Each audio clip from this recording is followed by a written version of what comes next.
Hi மக்களே, இன்றைக்கி ஒரு சமையல் வீடியோ தான் பார்க்க போகிறோம். என்னென்னா பாவ் பஜ்ஜி. ஃபஸ்ட்டு தேவையான பொருள்லாம் பார்த்துக்கலாம். எண்ணெய் தேவையான அளவு, பட்டர், உருளைக்கிழங்கு, தக்காளி வந்து பார்த்திங்கன்னா மிக்சியில் ஓட்டி வச்சுருக்கோம் சாஸ் மாதிரி, பொடி பொடியாக நறுக்கின ஆனியன், நம்மக்கிட்ட இப்போ காலிஃப்ளவர் இல்லைன்றதுனால ப்ரொக்கோலி, காலிஃப்ளவர் போட்டாலும் நல்லாயிருக்கும். தேவையான அளவு பச்சை மிளகா, இஞ்சி பூண்டு பேஸ்ட், பாவ் பஜ்ஜி இது மட்டும் கடையில் வாங்கியிருக்கோம். கரம் மசாலா, தனியாத்தூள், தனி மிளகாய்த்தூள், கசூரி மேத்தி. இப்போ வேக வைக்க வேண்டிய பொருள் எல்லாத்தையுமே வேக வச்சுக்கலாம். ப்ரொக்கோலி,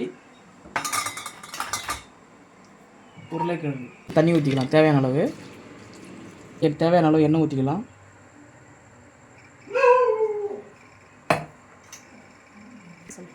கொஞ்சம் பட்டர் சேர்த்துக்கலாம்.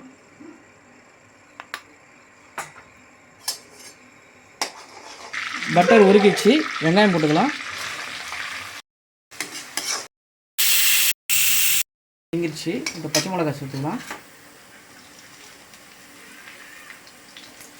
இஞ்சி பூண்டு பேஸ்ட் போட்டுக்கலாம்.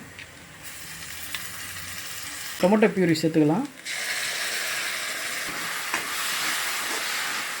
இப்போ தக்காளி நல்லா வதங்கி எண்ணெய் பிரிஞ்சு வர அளவுக்கு நம்ம வதக்கிக்கலாம். இப்போ எண்ணெய் பிரிஞ்சு வந்துடுச்சு. தேவையான மசாலா எல்லாமே சேர்த்துக்கலாம். தனி மிளகாய்த்தூள் நான் ஒரு ஸ்பூன் தான் போடுறேன். தனியாத்தூள் காரம் வேணுன்றவங்க எக்ஸ்ட்ரா சேர்த்துக்குங்க. கரம் மசாலா 1/4 ஸ்பூன். பாவ் பஜ்ஜி மசாலா சொல்ல மறந்துட்டேன், அது ஒரு 1/4 ஸ்பூன் போட்டுக்கலாம். அளவு தேவையான அளவு கல் உப்பு நிறைய சேர்த்துக்கலாம். இப்போ எல்லாத்தையும் நல்லா மிக்ஸ் பண்ணிக்கலாம். பட்டர் சேர்த்துக்கலாம். பாவ் பஜ்ஜி எடுத்து போட்டுக்கலாம். கசூரி மேத்தி க்ரஷ் பண்ணி போட்டுக்கலாம்.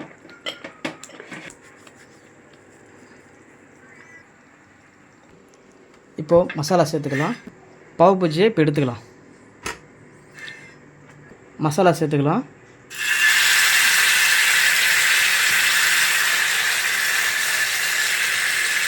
அப்புறம் ஃபைனலாக பாவ் பஜ்ஜி ரெடி ஆகிடுச்சு. வாங்க சாப்பிட்டு பார்ப்போம். டேஸ்ட் எப்படி இருக்குன்னு பார்ப்போம். பசங்கிட்ட கொடுக்கலாம். சூப்பரா இருக்கு फ्रेंड्स. ஐயே அக்கா எனக்கு பண்ண காட பண்ண. பாய் பாய்.